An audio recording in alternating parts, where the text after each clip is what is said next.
사무엘이 활동하던 시기는 사사시대 말기로 이스라엘이 영적으로 가장 침체되어 있었던 그런 시기라고 말할 수 있습니다. 사무엘 당시 제사장이었던 그 엘리 제사장, 그 아들 둘이 있었는데 그 엘리 제사장 아들이 혹시 이름이 뭔지 아세요? 홈니와 비느하스라고 하는 아들이 있었죠. 근데 이 아들들은 얼마나 영적으로 타락을 했는지, 백성들이 하나님 앞에 제물을 드리면 그 제물을 하나님께서 받으시기 전에 먼저 갈고리로 끄집어내서 자기들이 먼저 먹는 그런 죄를 범할 정도로 하나님을 두려워하지 않고 무서워하지 않고 자기 멋대로 살아가는 그런 아들들이었습니다. 제사장의 아들들이 그렇게 영적으로 타락을 하였으니 백성들의 모습은 두말할 것이 없지 않았겠습니까? 백성들이 늘 우상을 섬기고 또 하나님 말씀을 멀리하면서 그렇게 살아가던, 영적으로 가장 침체되었던 바로 그때 사무엘 선지자가 이스라엘 백성들을 향해서 당부하는 말씀, 이스라엘의 영적인 침체를 회복하고 다시금 하나님 앞에 이스라엘 백성들을 서게 할 수 있기 위해서 사무엘 선지자가 이스라엘 백성들에게 주셨던 말씀이 오늘 본문에 기록이 되어 있습니다. 이스라엘 백성들의 허물과 죄가 얼마나 많은지 일일이 열거를 하려면 쉽게 그 모든 허물들을 다 이렇게 들춰내서 얘기를 할 수 있었지만, 오늘 본문 말씀을 보면 사무엘이 이스라엘 백성들의 허물과 죄를 지적하고 그것들을 일일이 설명하는 그런 구절이 없습니다. 사무엘은 이스라엘 백성들의 죄와 허물을 지적하고 그것을 진술하기보다는 이스라엘 백성들이 어떻게 하면 그 영적인 침체를 벗어나서 다시 신실한 하나님의 백성으로 설 수 있을까 하는 궁리를 하다가 이스라엘 백성들에게 너희들이 먼저 이제 하나님 앞에 지었던 죄들을 회개하기를 바란다.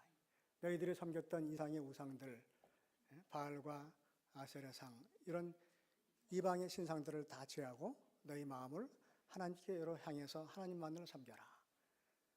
그렇게 이스라엘 백성들에게 말씀을 했어요. 그랬더니 이스라엘 백성들이 그 말씀을 듣고 또 사무엘이 말씀하는 대로 미스바에 모여서 함께 회개하고 그리고 함께 기도했다라고 하는 내용이 오늘 본문의 내용입니다. 사무엘은 이스라엘 백성들의 죄악상을 일일이 진술하지 아니하고 그들이 어떻게 하면 하나님께로 돌아설 수 있을까라고 하는 것을 궁리하면서 그 이스라엘 백성들을 회복시킬 수 있는 그 방법을 이야기를 하고 있습니다. 한때 베스트셀러로 많은 사람들에게 읽혀졌던 책 가운데 부자 아빠, 가난한 아빠라고 하는 그런 책이 있습니다. 그 책을 보면 부자 아빠와 가난한 아빠에 대한 그런 차이점을 이야기를 하고 있어요. 가난한 아빠들은 대부분 어떤 사건에 대해서, 어떤 사실에 대해서 이야기를 할 때 지금 자기가 보고 알고 있는 사실을 그냥 진술하는 데 그친다는 거예요. 형편이 어려워서 이를테면 세탁기를 살 수 있는 형편이 안 된다 그러면은 나는 지금 세탁기를 살 수 없습니다. 나는 지금 세탁기를 살 수 있는 형편이 아닙니다. 라고 진술을 한다는 거예요. 그런데 부자 아빠들은 지금 내가 세탁기를 살 수 없는 형편이지만 그러나 내가 어떻게 하면 세탁기를 살 수 있을까? 라고 하는 질문을 한다는 거예요. 가난한 아버지들의 공통점은 당면한 문제에 대해서 그 사실을 그냥 진술하고 만다는 거예요. 지금 내 형편이 이렇습니다. 내가 지금 떨어졌습니다. 내가 지금 부도가 났습니다. 그리고는 끝이라는 거예요. 그러나 부자 아빠들은 거의 대부분 보면 지금은 내가 부도를 맞아서 참 어려운 형편에 있지만 어떻게 하면 내가 다시 일어설 수 있을까 하는 질문을 한다는 거예요. 그래서 우리들이 어떤 형편에 처해서 나는 그것을 할 수 없다라고 있는 사실에 대한, 형편에 대한 진술을 하면 더 이상 우리들의 생각이 활성화되지 않고 멈춰버리게 된다는 거예요. 나는 이것을 할 수 없습니다 라고 진술을 하면 그러면은 그 이상 아무것도 할 수 있는 게 없다는 거죠. 그런데 진술만이 아니라 나아가서는 지금은 내가 할 수 없지만 어떻게 하면 할 수 있을까? 라고 하는 질문을 하게 되면 생각이 그때부터 움직이기 시작한다는 거예요. 그래서 우리들이 당면한 어려운 문제들에 대한 진술만을 하고 그치면 우리들에게 있어서는 발전이라고 하는 것을 기대할 수 없다. 끊임없이 내가 당면한 문제에 대한 정확한 이해를 하고 그리고 그 문제를 어떻게 하면 풀어나갈 수 있을지 질문을 할 수 있어야 된다라고 하는 그런 이야기들을 하고 있습니다. 어떤 문제에 대해서 진술만을 하는 사람은 탈출구를 찾기가 어렵습니다. 그러나 진술이 아니라 질문을 하는 사람은 해결책을 찾을 수 있다라고 하는 거예요. 지금 많은 사람들이 특별히 이제 목사 장로들이 모이기만 하면 예의 없이 하는 말이 있습니다. 한국 교회가 위기다 하는 얘기를 끊임없이 해요. 그 실제로 또 그렇습니다. 지금 우리 교회만 보더라도 교회 학교가 점점 그 쇠약해지고 있어요. 교회 학교의 그 존재 기반이 흔들리고 있을 정도로 그렇게 교회 학교가 참 위기 가운데 있는 것이 사실입니다. 그리고 해가 가면 갈수록 교회의 일꾼을, 봉사자들을 찾기가 어렵습니다. 다른 말로 하면 오늘 조금 전처럼 청직이 임명을 하려면 굉장히 많은 고민을 하고 또 여기저기 부탁을 드려야지만 됩니다. 그러면 해가 가면 갈수록 그 일꾼을 찾기가 참 어려워요. 교회학교 위기, 한국교회의 총체적인 위기, 뭐 여러 가지 문제들이 있어요. 그런데 지금 한국교회가 이렇습니다. 우리 지금 남성교회 교회학교가 이렇습니다. 우리 교회의 형편이 이렇습니다. 라고 하는 것을 진술만 해서는 아무런 변화가 일어날 수 없다는 거예요. 지금 우리가 처한 형편에 대한 정확한 인식을 하고 그리고 그렇다고 한다면 이 어려운 형편에서 다시 교회학교가 활성화되고 교회학교가 일어설 수 있는 그 방안이 무엇인가? 라고 하는 질문을 할 수 있어야 된다는 거죠. 그래서 저희는 우리 장로님들과 오랜 동안 함께 정책당회를 하면서 뭐 그게 꼭 정확한 해답은 될 수 없을 터이지만 지금 우리 교회의 교회학교와 또 청년부를 살리기 위해서 그리고 연세 많으신 어르신들도 계시지만 이제 30대 또 그 초반, 중반, 40대 초반 되는 그 젊은 부부들, 젊은 그 가정을 이룬 분들이 더욱더 아주 열성적으로 교회 일에 앞장서고 또 그분들로 인해서 교회가 좀 활기차질 수 있게 하기 위해서 어떻게 해야 될까 하는 고민들을 하다가 나름대로 뭐 이런저런 그 방안들을 한번 생각을 해봤어요.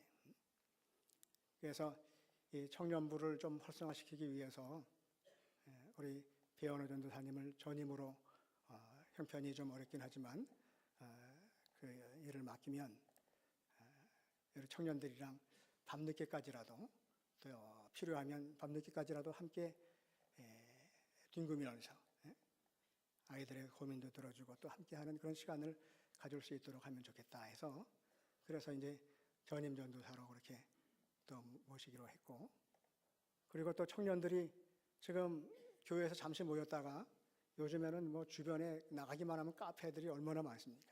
그러니까 이 청년들이 또 교회 안에서 나름대로 뭐 성경 모임을 하고는 다 바깥으로 흩어지는데 근데 모일 때마다 돈이 많이 들어요.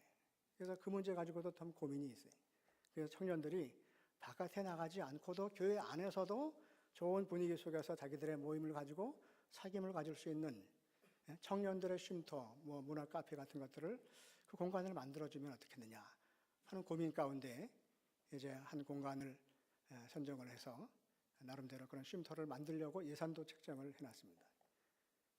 그리고 또 우리 젊은 부부들이 올 때 아이들을 그 교회학교에 맡기고 또 거기서 예배드리게 하고 본인들이 막 아주 좀 편안한 가운데서 예배드릴 수 있는 그런 환경을 만들려고 교회학교 오시는 분들은 아이들을 맡기면 되는데 또 그 3부 예배 시간 이외에 2부나 또 1시에 만약에 예배 드리러 오시는 분들은 아이들을 맡길 데가 없으니까 우리 권사님들 가운데서 좀 아이들을 이렇게 돌볼 수 있는, 봉사해 주실 수 있는 분들을 선정해서 우리 지금 유년부실을 생각을 하고 있는데, 유년부실에다가 유년부가 이제 그 아동부가 통합이 돼가지고 교육관으로 올라가면 그 공간이 비니까 거기다가 아이들 장난감도 좀 넣고 해서 키드존 같은 공간을 만들면, 그러면 아이들에게도 좋고 또 젊은 부부들이 예배를 드리는데도 좀 많은 도움이 되지 않겠는가 해서 뭐 나름대로 이런저런 공리들을 하고 있습니다.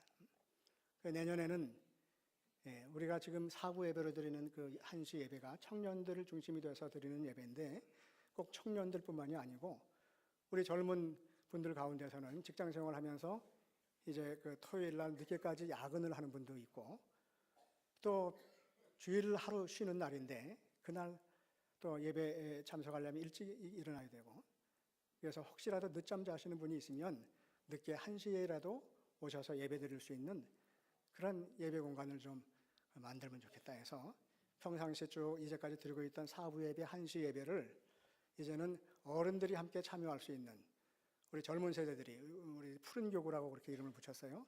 30대, 40대 초반에 있는 그런 젊은 그 가정들, 또 우리 집사님들이나 성도님들이 1시 예배에 와서 예배 드릴 수 있는 그런 그 통로를 만들어 놓으려고 애를 썼어요. 그러면서 내년에는 제가 1부, 2부, 3부, 4부 설교를 다 똑같이 하고, 그리고 청년들과 함께 또 젊은 분들이 오셔서 예배 드릴 수 있도록 1시 예배를 4부 예배로 활성화시키자 하는 뭐 그런 방안들을 만들어 냈습니다. 뭐 그게 가장 좋은 방안이 되지는 못하지만, 그러나 우리가 처해 있는 그 형편에서 지금 우리들이 할 수 있는 일들이 무엇인지, 지금 이와 같은 어려움과 위기 가운데 처해 있는 우리 남성교회 현실에서 그렇다고 한다면 우리가 무엇을 해야 될까 하는 질문을 하는 과정에 이제 그런 나름대로의 고민들을 해봤습니다. 교회일 뿐만이 아니라 우리의 인생살이도 마찬가지입니다. 우리가 살아가면서 생각지 못했던 많은 문제들이 생겨납니다. 예기치 못한 많은 문제들이 생겨납니다. 그때마다 어떻게 반응을 하느냐 하는 것에 따라서 우리의 삶의 모습이 달라질 수가 있습니다. 예기치 못한 어려움을 당했을 때, 아이고, 나한테는 맨날 이렇게 왜 자꾸 어려운 일들이 생겨나는 거야? 그리고 그 당한 어려움에 대해서 진술하고 끝나면 그러면 아무런 변화도 있을 수가 없어요. 그러나 어려움이 있을 때마다, 그때마다 지금 내가 할 수 있는 것이 무엇인가? 내가 이 어려움을 극복하려면 어떻게 해야 될까? 고민을 하고, 그리고 하나님 앞에 나아가서 기도하고 간구하면, 그러면 하나님의 도우심을 가지고 우리들의 삶의 모습이 달라질 수 있지 않을까 하는 생각을 합니다. 사무엘도 영적인 침체 가운데 있는 이스라엘 백성들을 향해서 너희들이 이제까지 섬기던 모든 우상들을 다 제거하고 너희의 마음을 하나님께로 향하고 그리고 오직 하나님만을 섬겨라, 그렇게 얘기를 했어요. 그랬더니 그 이야기를 듣고 이스라엘 백성들이 자기들이 섬기던 바알과 아스타롯 신상을 다 제거하고 그리고 하나님을 향해서 마음을 돌이켰어요. 사무엘이 그들을 미스바로 모이라고, 성문학 광장에 모이라고 해서 함께 이스라엘 백성들이 모였습니다. 오늘 말씀을 보면 4절 말씀에 보면 이에 이스라엘 자손이 바알들과 아스타롯을 제거하고 여호와만 섬기니라. 5절에 보면 사무엘이 이르되 이스라엘은 미스바로 모이라, 내가 너희를 위하여 여호와께 기도하리라. 그랬더니 백성들이 미스바에 모여서 종일토록 금식하고 거기에서 이르되 우리가 여호와께 범죄하였나이다. 백성들과 사무엘이 함께 자신들의 과거의 삶을 뉘우치고 돌아보면서 하나님 앞에 회개했다고 하는 거예요. 우리들이 하나님 앞에 범죄하였나이다, 회개를 하여. 그리고서는 이스라엘 자손이 미스바에 모이고 나서 이스라엘 백성들은 또 사무엘에게 부탁을 합니다. 이스라엘 모든 백성들이 미스바에 모였다고, 한자리에 모였다라고 하는 소식을 옆에 있던 블레셋 사람들이 듣고는 이스라엘 백성들이 지금 우리를 치려고, 전쟁을 하려고 모였구나 라고 그렇게 잘못 판단을 해서 먼저 이스라엘을 치러 올라온 거예요. 블레셋 사람들이 군대를 이끌고 이스라엘을 치러 올라왔어요. 그랬더니 그 소식을 들은 이스라엘 백성들이, 미스바 광장에 모였던 이스라엘 백성들이 아이고, 이제 큰일 났구나, 이방 군대가 쳐들어온다고 하는 얘기를 듣고 블레셋 사람들을 두려워했다는 겁니다. 근데 예전에 보면 이스라엘 백성들은 이방 군대의 침략을 받고서는 항상 제일 먼저 했던 것이 자신들의 지도자에 대해서 원망과 불평을 쏟아놓았어요. 그리고 또 다른 주변에 있는 다른 나라의 군대에 도움을 청했어요. 그래가지고 다른 나라와 군사적인 협정을 맺어가지고 자기들의 위기를 극복하려고 했고, 그리고 항상 이스라엘 백성들은 어려움에 있을 때마다 지도자들에 대해서 원망과 불평을 쏟아냈어요. 이스라엘 백성들이 가나안으로 들어갈 때도 그 광야를 헤맬 때 그들이 물이 없어서 어려움을 당하고 먹을 것이 없어서 어려움을 당하고 또 애굽 군대의 추격을 받고 할 때마다 모세를 원망을 했습니다. 어떨 때는 모세를 돌로 치려고 했었던 그런 적도 있었어요. 그런데 이번에는 블레셋 군대가 침략해 들어온다라고 하는 소식을 듣고서 이스라엘 백성들이 사무엘을 원망하거나 아니면 이방 군대의 도움의 손길을 청하는 것이 아니라 그들이 사무엘에게 찾아와서 사무엘에게 말하기를 우리를 위해서 당신이 쉬지 말고 기도해달라고 하는 그런 부탁을 합니다. 8절 말씀을 보면 이스라엘 자손이 사무엘에게 이르되 당신은 우리를 위하여 우리 하나님 여호와께 쉬지 말고 부르짖어 우리를 블레셋 사람들의 손에서 구원하시게 하소서. 이스라엘 백성들의 모습이 달라진 거예요. 예전에는 어려움이 있을 때마다 불평을 하고 그리고 주저앉아가지고 탄식을 했는데 이제는 어려움을 당해서 그들이 무엇을 해야 될까를 생각하는 거예요. 그리고는 사무엘에게 우리를 위해서 쉬지 말고 기도해 주십시오. 그런 기도의 부탁을 하는 거예요. 하나님 앞에 모여서 종일토록 금식하며 회개하고 난 다음에 이스라엘 백성들이 하나님 앞에 기도하는 겁니다. 그리고 그들을 위해서 기도해 달라고 간구를 하는 거예요. 이스라엘의 태도가 바뀌었습니다. 어려운 문제를 앞에 두고 제일 먼저 해야 될 것이 무엇이냐면은 당면한 문제를 앞에 두고서 제일 먼저 해야 될 것은 우리들 스스로를 돌아보고 우리들의 잘못된 것들을 고쳐나가는 거예요. 그게 바로 회개입니다. 사무엘은 이스라엘 백성들에게 이스라엘의 영적인 침체를 극복하기 위해서 회개하고 기도하자고 그렇게 이야기를 했어요. 어려움을 당해서 제일 먼저 해야 될 일이 바로 내 자신의 모습을 돌아보고 잘못되고 부족한 것들을 고쳐나가는 겁니다. 그리고 아울러서 하나님께 도움의 손길을 구하는 거예요. 간구하고 기도하는 겁니다. 하나님께서 창조하신 이 세상은 뭐 그저 제멋대로 막 이렇게 막 운행되는 것이 아니라 나름대로 다 질서가 있어요. 가만히 보면 다 이 질서에 따라서 움직입니다. 근데 우리들이 평상시에 살아가는 그 생활의 모습도 나름대로 어떤 순서가 있고 질서가 있어요.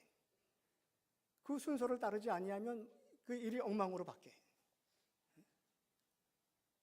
이를테면 그 페트병에 물을 새로 받으려고 하면 페트병이 뭔지 알죠? 우리 그 조그만 뭔가요? 이렇게 물 사 먹는 그러니까 물병.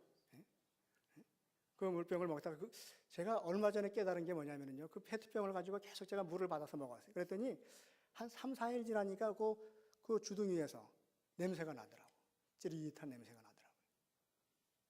잘 모르겠으면 한번 해보세요. 그걸로 한 며칠 동안 계속 똑같은 그 병을 가지고 이렇게 물 받아 먹으면 그 냄새가 나요.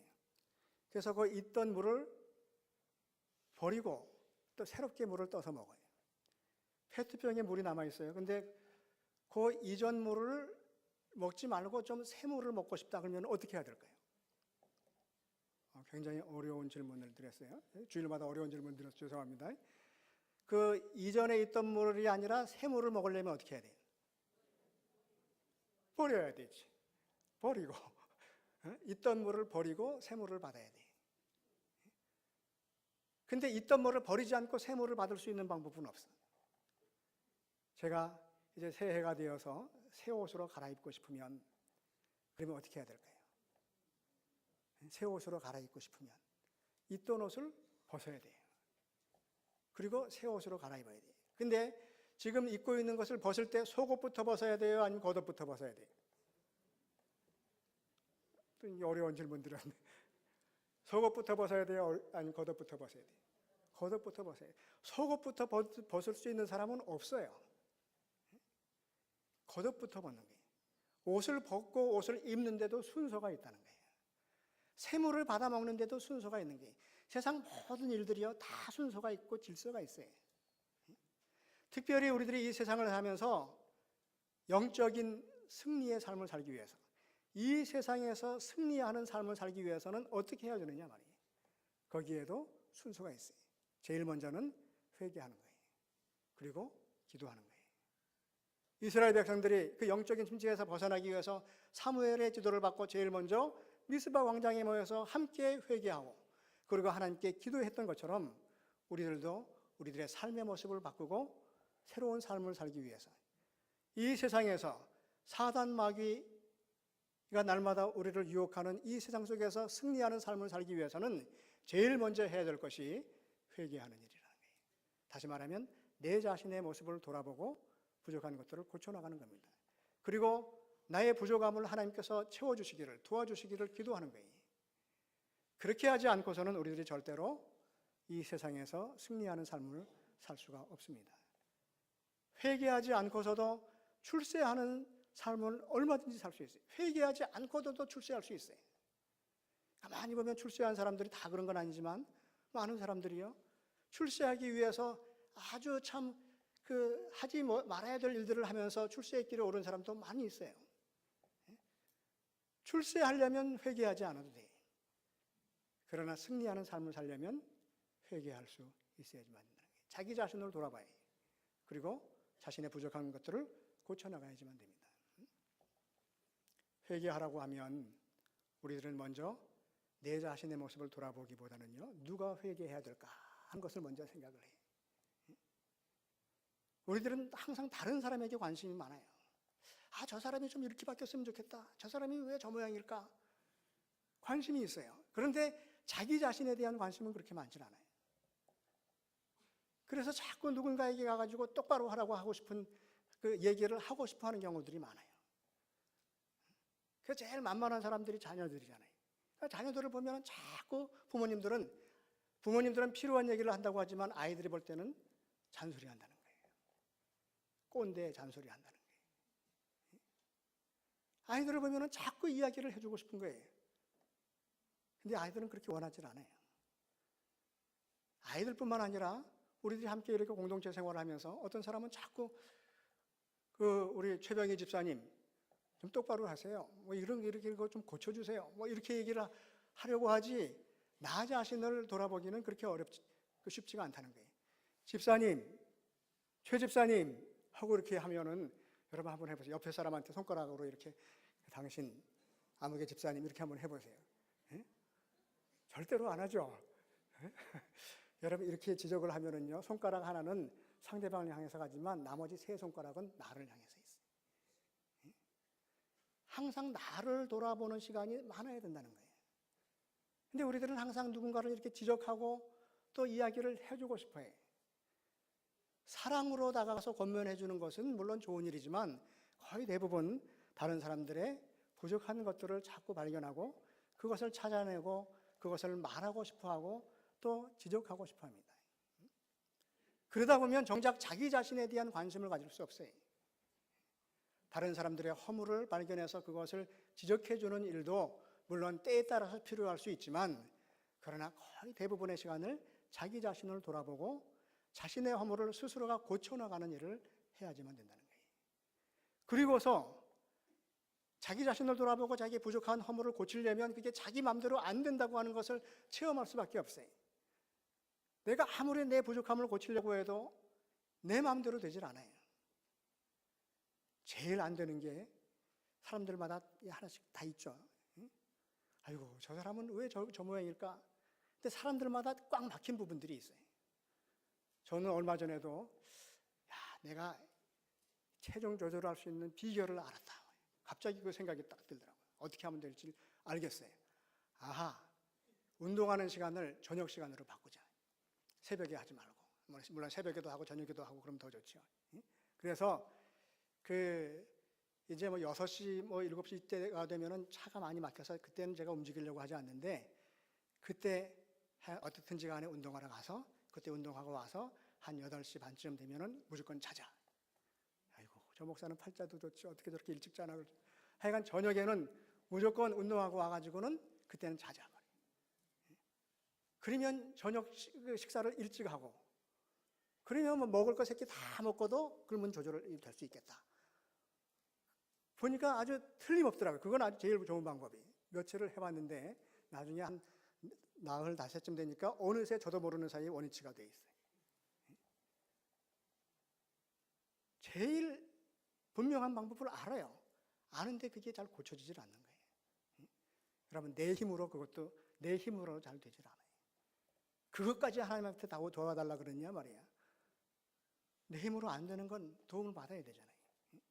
여러분, 우리들이 세상을 살면서 영적인 싸움에서, 영적인 전투에서 승리하려면 우리들이 내 자신의 부정한 것들을 내가 알고 그것을 고쳐나가는데, 고치는 데는 나 혼자의 힘으로는 안 돼요. 특별히 사단 마귀와 그런 대적을 할 때에는, 우리들이 악한 영들과 대적을 할 때는요, 이 세상에 사실은 뭐 세상과 싸운다고 하는 것은 악한 영들과 싸운다는 거잖아요. 세상과 싸워서 이길 수 있는 사람이 누가 있겠어요? 여러분, 사단은 우리들보다 훨씬 강합니다. 사단을 이길 수 있는 힘이 있는 사람은 없어요, 세상에. 사단과 맞서서 싸운다고 하는 것은 쉽게 말하면 이제 우리 그 최병희 집사님 같은 어른이 3살 먹은 어린아이와 달리기 경주하는 것과 같아요. 3살 먹은 어린아이가 우리 집사님과 달리기 경주하면 최 집사님이 이길까요? 어린아이가 이길까요? 집에 가서 연구해 보시고 다음 주에 얘기하세요. 틀림없이 최 집사님이 이기죠. 그러나 최 집사님보다 훨씬 달리기가 더 빨리 달릴 수 있는 우리 김찬영 집사님, 김찬영 집사님이 어린아이를 안고 뛴다고 한다면, 물론 무게가 좀 있겠지만, 그러면 그 어린아이가 이길 수도 있어. 하나님의 도우심을 받는다고 하는 것은요, 바로 그런 거예요. 내 힘으로는 안 되기 때문에 내가 맞서는 사단 마귀를 이기려면 하나님의 도우심을 받아야 돼요. 하나님의 품에 안길 수 있어야 된다는 거예요. 그거 외에는 다른 방법이 없어요. 세상에서 승리하는 삶을 살려면 내 자신을 돌아보고 회개하고 또 나의 부족한 것을 고치기 위해서 도우시는 하나님의 손길을 간구하고 기도하는 수밖에 없다는 거예요. 그렇게 해야지만 우리들이 변화를 경험할 수가 있습니다. 이제 한 해가 다 끝났습니다. 한 해를 돌아보면서 안타깝고 후회스러운 일들이 참 많이 있을 겁니다. 그러나 이제 우리가 해야 할 일은 과거를 돌아보면서, 지나온 한 해를 돌아보면서 우리들이 후회하는 것이 아니라 돌아보고 고치는 일을 하는 거예요. 바로 그것이 회하고 개하는 일입니다. 한 해를 마무리하는 이때 우리가 해야 할 일은 새롭게 새해를 맞이할 수 있고 새로운 변화를 경험할 수 있도록 하나님께서 도와주시기를 기도하는 것입니다. 근데 기도한다고 하는 것은 그냥 앉아서 아무것도 안 하고 그냥 간구만 하는 것이, 그게 기도하는 것이 아니에요. 기도는 반드시 행함을 동반합니다. 이스라엘 백성들이 우상을 다 제거하고 그리고 미스바에 모였다고 하는 것 그 자체가 벌써 회개하는 거예요. 그 이스라엘 백성들이 사무엘에게 자기들을 위해서 기도해 달라고 부탁한 것 그 자체가 바로 회개하는 것이고, 그것이 기도하는 거예요. 기도한다고 하는 것은 나 자신이 행함을 함께 한다고 하는 거예요. 문제를 진단만 해서는 변화를 이끌어낼 수가 없습니다. 진단했으면 고쳐야지만 됩니다. 행동해야지만 됩니다. 앞장서야지만 합니다. 우리들 자신을 돌아보고 잘못된 것들을 고칠 수 있는 힘과 지혜를 달라고 우리들이 하나님께 기도하면서, 우리들 자신을 돌아보고 고쳐나가고 고치기 위해서 하나님께 기도하면서 새해를 맞이할 수 있는 저와 여러분 되기를 간절히 바랍니다.